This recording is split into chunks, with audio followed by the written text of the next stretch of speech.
Magandang araw pong muli sa inyong lahat. Ngayon po ay ikatlong araw na namin dito sa Eritrea, Greece.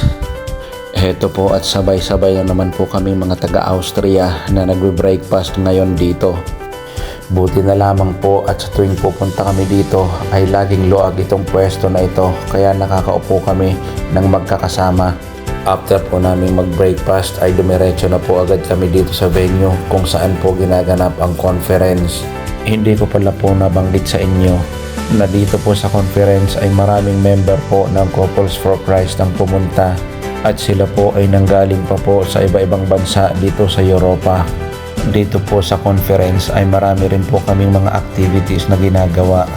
Marami rin po kayong mga teachings na maririnig kung paano nyo mapapatibay ang inyong pagsasama at ang inyong relasyon sa Panginoon. At dito nga po ay inabisuhan kami na magdala ng konting regalo para sa aming mga misis. Patingin, patingin.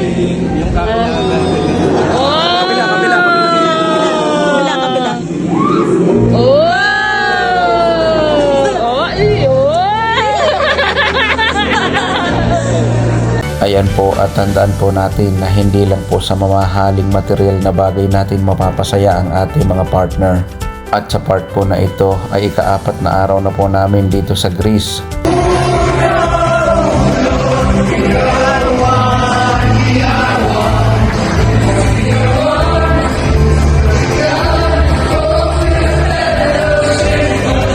At ayan po ang mga kasamahan naming taga-Austria, talaga naman pong napaka-energetic.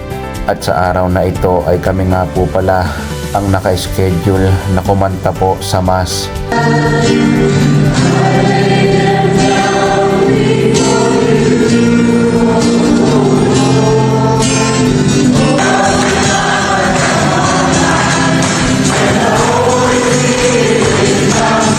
At after po ng Mass ay nagsimula na rin po ang aming opening worship.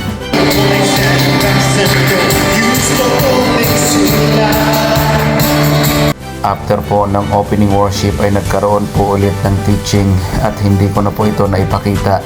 Sa mga oras po na ito ay tapos na po ang aming teaching at nandito po kami ngayon sa labas para magpicturan.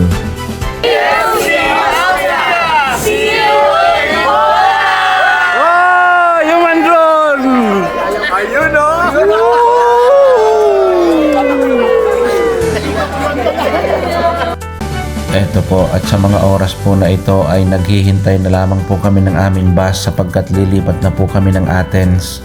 Maraming salamat pong muli sa inyong panunood at abangan nyo pa po ang aming mga susunod na video. Maraming salamat po and God bless po sa ating lahat.